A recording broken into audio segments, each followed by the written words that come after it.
Hamas is a Palestinian acronym for the Islamic Resistance Movement. It is also an Arabic word that means zeal, Hamas. All of the headlines now, Hamas.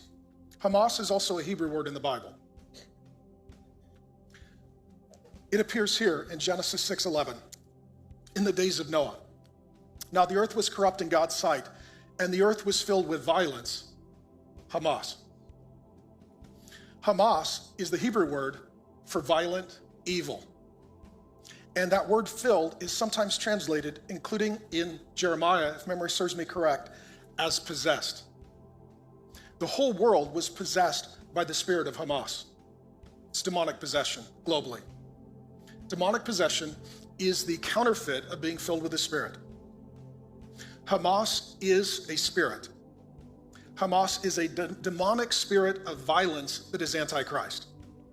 And it is intentionally motivated to attack and destroy the Abrahamic covenant, take the land and the lineage, and redefine who the Lord is. I'm telling you that Hamas is a demonic spirit that has been at work since the days of Noah. What did God do to everyone who had the spirit of Hamas in the days of Noah? He flooded the earth and destroyed them. The spirit of Hamas that possessed all people caused them to be destroyed, and the only people who survived and lived were not filled with the Hamas spirit, but the Holy Spirit. Hamas is a word that is used to refer to, and all of this is in my notes, the Chaldeans and the Babylonians in Jeremiah 31:5, the Shechemites in Judges 9:34, and the Egyptians in Joel 3:19. Not only were people filled with the spirit of Hamas in the days of Noah, also they were filled with the spirit of Hamas in the Chaldean Empire, the Babylonian Empire, the Shechemite Empire, and the Egyptian Empire. The point is this: people come and go, but the demons remain the same. The spirit of Hamas is always working in and through nations, governments, and peoples to bring about possession of the land, ending of the lineage, and destruction of the plan of the Lord. Hamas is a demonic and powerful warrior spirit. And when you see Hamas being celebrated globally, know that that is worship and it is spiritual warfare. Now, back to the story. Sarah, Hagar, Isaac, Ishmael. Conflict in the home. Abraham is the father of two sons, and there's only one covenant. Which son will inherit the promise of the covenant? There's conflict between the wives, conflict between the sons. Sarah decides to kick Hagar out of the house. Are you ready? Genesis 16.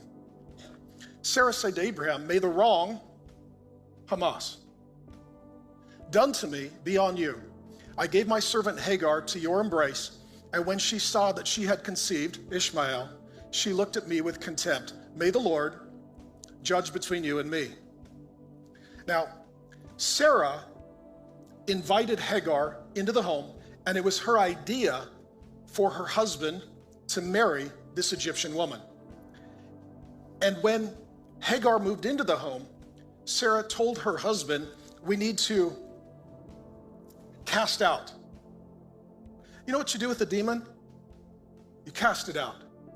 Sarah went to her husband and said, "We need to cast out that woman because she has brought Hamas into our home." The spirit of Hamas came with Hagar. It's a demonic spirit. The Hamas spirit that was in the days of Noah came into Abraham's house with Hagar. And the conflict was between the Holy Spirit and the Hamas spirit. Therefore, Abraham had to choose between the Hamas spirit and the Holy Spirit in his household. He chose the Holy Spirit and his wife Sarah and their son Isaac, and he cast out, like a demon, Hagar and the Hamas spirit along with her son Ishmael. Are you following me? Okay. This is very deep revelation. And the Bible doesn't just tell us what happened, but what always happens. And we don't just look at the Bible, we look through the Bible to make sense of the world in which we live.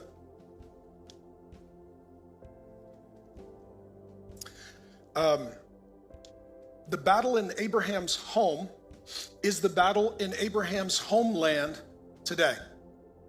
The Hamas spirit versus the Holy Spirit, and they cannot coexist.